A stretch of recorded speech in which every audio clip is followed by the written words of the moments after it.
संस्कृति पीसीएस के इस यूट्यूब प्लेटफॉर्म पर आप सभी का स्वागत है। मेरा नाम है प्राची मिश्रा। चलिए देख लेते हैं आज की हमारी करंट अफेयर कि कौन कौन से इंपॉर्टेंट पॉइंट्स यहाँ पर हैं। सबसे पहले बात करेंगे मध्य प्रदेश में पीएम श्री पर्यटन हवाई सेवा का शुभारंभ।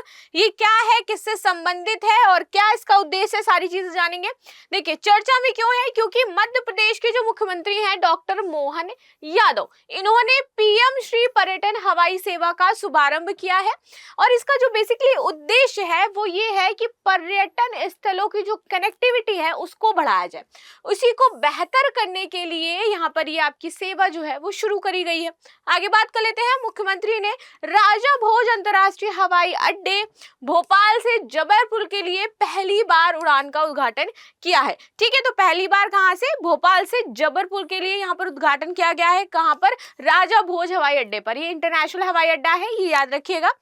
इससे प्रदेश में पर्यटन के साथ साथ उद्योग में भी बढ़ोतरी होगी, व्यापार भी बढ़ेगा, शिक्षा और चिकित्सा क्षेत्र में भी यहाँ पर नई चीजें देखने को मिलेंगी। इसके अंतर्गत राज्य में 8 शहरों भोपाल, इंदौर, जबलपुर, रीवा, उज्जैन, ग्वालियर, सिंगरौली और खजुराहो पर हवाई सेवाएं जो है उनसे जोड़ा जा रहा है। खजुराहो तो बहुत ही इंपॉर्टेंट प्लेस है, उज्जैन भी बहुत ही इंपॉर्टेंस रखता है अपने आप में। तो इसी को देखते हुए यहाँ पर क्या किया जा रहा है कि 8 जगहों को अब हवाई सेवाओं से जोड़ दिया जाएगा। कनेक्टिविटी बिल्ड होगी, जो भी फॉरेनर्स आते हैं वो आसानी से यहाँ पर पहुंच सकेंगे।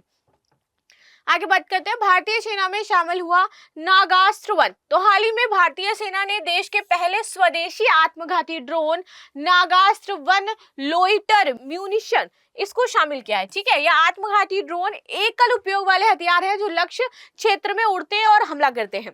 इसे नागपुर की सोलर इंडस्ट्रीज की इकोनॉमिक्स एक्सप्लोसिव लिमिटेड ने बनाया है। आगे बात करते हैं। भारतीय सेना ने आपातकालीन खरीद शक्तियों के तहत ईईएल को 480 ड्रोन का ऑर्डर दिया था। ठीक है, इससे पहली खेप में 120 ड्रोन मिल चुके हैं भारत को। इसका इस्तेमाल दुश्मनों के ट्रेनिंग कैंप के ठिकानों पर किया जाएगा, लॉन्च पैड पर हमला करने के लिए किया जाएगा। ठीक है, घात लगाकर हमला करने में सक्षम नागास्त्र से सर्जिकल स्ट्राइक की जो क्षमता है वो भी भारत की बढ़ जाएगी। नागास्त्र 1 की विशेषताएं क्या हैं? तो यह एक मानव पोर्टेबल हथियारबंद ड्रोन सिस्टम है। इसकी man in loop range 15 kilometre और ऑटोमेटेड मोड रेंज 30 किलोमीटर यहाँ पर दी हुई है। इस ड्रोन में 1200 मीटर ऊंचाई पर भी ऑपरेट किया जा सकता है यदि ऊंचाई पर उड़ाते हैं। यह ड्रोन एक उड़ान में 60 मिनट तक हवा में रह सकता है। ठीक है, तो 60 मिनट तक ये कंटिन्यू फ्लाई करता रहेगा। 200 मीटर से अधिक की ऊंचाई पर इसकी पहचान करना संभव नहीं है। रडार को चकमा देने में सक्षम है। मिशन रद्द हो जाता है तो इसे वापस लाया जा सकता है। आगे बात करते हैं। डॉक्टर पीके मिश्रा प्रधानमंत्री के प्रधान सचिव बनाए गए हैं। तो हाल ही में कैबिनेट चयन समिति में प्रधानमंत्री नरेंद्र मोदी के जो प्रधान सचिव नियुक्त किए गए हैं उनका नाम है डॉक्टर पीके मिश्रा जी। ठीक है, यह पहली बार वर्ष 2014 में प्रधानमंत्री नरेंद्र मोदी के प्रधान सचिव बने थे। वह गुजरात कैडर के 1972 बैच के आईएएस अधिकारी हैं और वर्ष 2019 में उन्हें आपदा जोखिम न्यूनीकरण के लिए सासाकावा पुरस्कार भी मिला था। आगे बात करते हैं शामली के गुड़ की, जिसको जीआई टैग दिया गया है।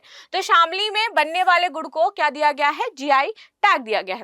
ठीक है, स्थानीय गुड़ की घरेलू बाजार के साथ विश्व बाजार में भी मांग बढ़ रही है। इसी को देखते हुए ये कार्य किया है और साथ ही साथ गन्ना किसानों की आय से इसमें वृद्धि होगी, निर्यात को बढ़ावा मिलेगा और रोजगार को बढ़ावा मिलेगा। और जीआई टैग का यही उद्देश्य होता है कि जो वहां का प्रोडक्ट है उसको ऑल ओवर द वर्ल्ड और नेशनल लेवल पर फेमस करना। ठीक है, जीआई टैग की बात करें तो यह एक प्रकार की मोहर होती है जो उस बात पर लगा दी जाती है, लेबल होता है जो लगा दिया जाता है। साथ ही साथ उस क्षेत्र में सामूहिक रूप से उत्पादन का एकाधिकार उसको प्राप्त हो जाता है, यानी अब कोई दूसरा इसका उत्पादन नहीं करेगा। टैग मिल गया है, हमारे पास है, हम इसको कर सकते हैं। जीआई टैग सिर्फ 10 वर्ष के लिए दिया जाता है, उसके बाद आपको रिन्यू कराना पड़ता है। भारत का जो पहला जीआई टैग है दार्जिलिंग टी को दिया गया था 2004 में। ठीक है, चलिए आगे बात कर लेते हैं। दिव्या देशमुख ने विश्व जूनियर बालिका शतरंज चैंपियनशिप जीती है। तो भारत की दिव्या देशमुख ने बुल्गारिया की बोलोस्लावा क्रास्टेवा को हराकर विश्व जूनियर गर्ल्स शतरंज चैंपियनशिप जीता है। यह चैंपियनशिप गुजरात के गांधीनगर में गिफ्ट सिटी क्लब में खेली गई थी और यह उनका पहला अंडर 20 खिताब है।